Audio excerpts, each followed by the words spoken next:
Parents have been asked to dedicate time to their boy child and train them to become future leaders. This message is coming from the First Lady of Lagos State, Dr. Ibijoke Sanwo-Olu, who made this known at the 2022 Lagos Boy Child Initiative, which held at Lagos House, Ikeja. She says parents must not give attention to only the girls in order for the male children not to suffer any form of abuse that will jeopardize their future. Take a look. Educate your child. Correcting the imbalance of the gender scale between the girl and boy child is the reason for this 2022 Lagos Boy Child Initiative.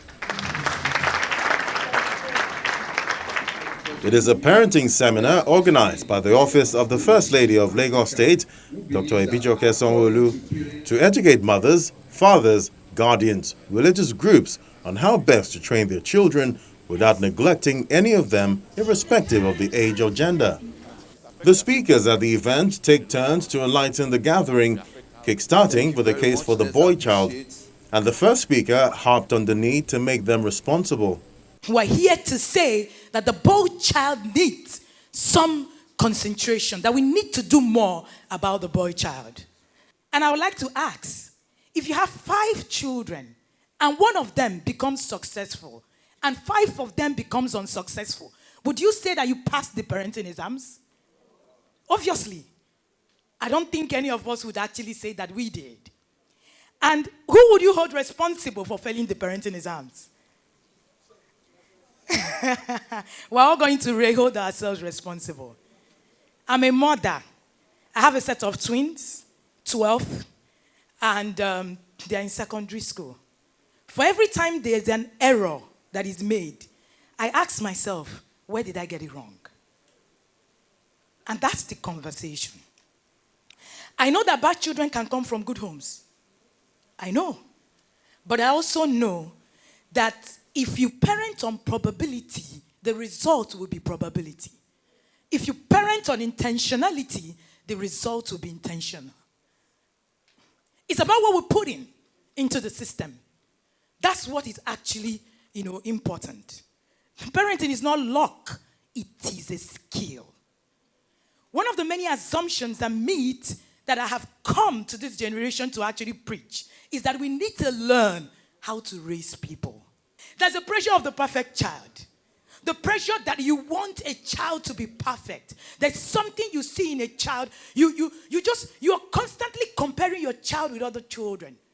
Because you just think, oh, my child needs to be best in this school. Now we're raising boys who are just saying, go and read. After they read, what next?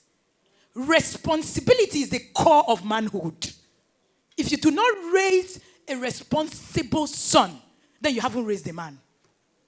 We need to stand up to the responsibility of the day. The reason why we're having the gap is because these boys do not know who to look up to. They don't have models. There's nobody to speak to. Fathers, I have a message for you. Men raise men. Stand up to the occasion. A medical practitioner points out how to identify signs of mental health issues in children. What are the ways to prevent mental illness in children? Number 1 is to build trust. Basically, the parents need to be present. You have to be aware of what is happening in children. You have to build trust. You have to foster healthy relationship. When you are not around your children to know or to understand them, because we also understand that the economic situation of the country is hard. Parents have to go to work from the morning. Before you wake up, they have gone because they want to beat traffic. And also in the evening, they come back late. And they don't have much time with the children other than the house help or even the schools. So some things might happen along the way. So you need to have a relationship with your children, have time, take them out, understand their problems, be there for them. And when they come to you, don't just say, daddy is busy, mommy is busy, no time, and then just discard them off. That is another problem that can ensue. Be consistent, teach stress management. One thing that our environment probably don't identify with is there's a place of success, being successful, and there's also a place of failing.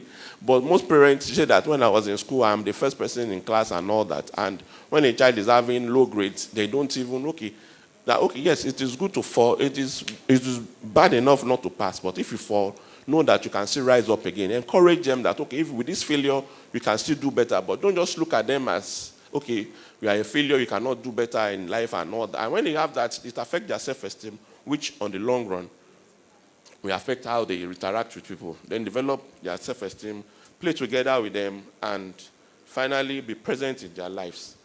And one thing I will say before I leave here is that if we as parents, we are not around our children to take care of them, to monitor their daily activities, the street will take them from us. Lagos, which recorded 69% of emotional abuse among children between May 2019 to August 2021, the issue of sexual education is also brought to the table of discussions because more children are still at risk. A child you don't provide them with food, nutrition, good health education, a child you don't treat with respect and dignity will not entrust you to disclose to you that he or she has been sexually abused. And here we are conversing for the boy's child. There should be a balanced approach. Oftentimes we neglect the male gender, thinking maybe it doesn't matter or maybe they are strong enough. No child is strong enough to empower or to overcome child sexual abuse. That's why the Child Foundation, through our child helpline, that children can call 0800 801. We provide professional counseling, information, emergency intervention, and referral services to the boy child. And we need to listen to them. Please believe your child. When a child is saying this is happening, please don't vouch for any pedophile or it's a family member, and don't always prioritize the best interest of the child, not that of the family reputation or the religious reputation or the community's reputation. And then engage regular conversation with them. Don't leave them alone on one-on-one, either physically or digitally. Ensure online safety. There's what is called digital footprints. Who are your children following on social media? There are various platforms through which children can learn. Maybe we have peer group pressure that people call the third parent. We have friends. We have religious platforms. We have pornography, which is the exaggeration of dysfunctionality of human sexuality. So as a parent, you need to be empowered, like we do at the Sierra Foundation. What are the dynamics of child sexual abuse? You need a broader knowledge. What is sex education? What is child sexual abuse? It can be contactual or non-contactual. Some of us wait until there's a physical body interaction between the children, but these days we are seeing exposure to online pornography, sexualized use of languages and all that. So we need to be empowered, we need to get trained to know the evolving dynamics and to be there for the child. And when you know to need to respond responsibly, tell the child that thank you for confiding in me. I'm sorry this happened to you. Empathize, not to stigmatize. Enough of the shaming and of the blaming. And Dr. Ibijoke Sanwo-Olu explains what she has done on her part to help in the care of male children in the state. The limelight had always been on the girl child, and we felt it was also appropriate and important to look in the direction of our boys. The objectives of the Boy Child Initiative are as follows: to raise awareness on the rights and welfare of the boy child, to promote educational opportunities to male children, especially the indigents, to facilitate the rehabilitation of the vulnerable boy child through referrals, to build a new generation of transformed male children who will contribute positively to the society. Badore is one of the model colleges. There are about 32 of them in Lagos State.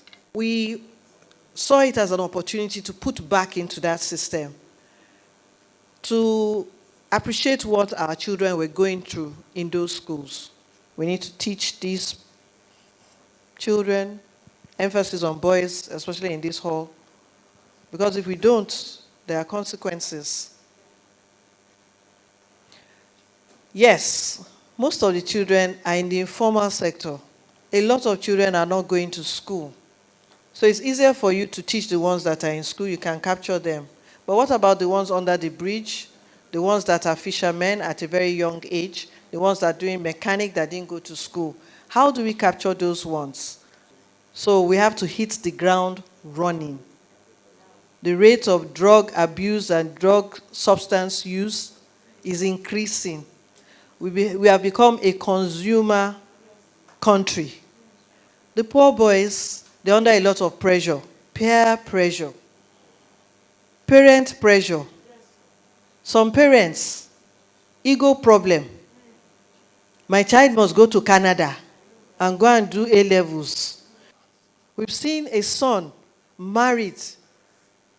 He was telling his mother he has a nagging wife.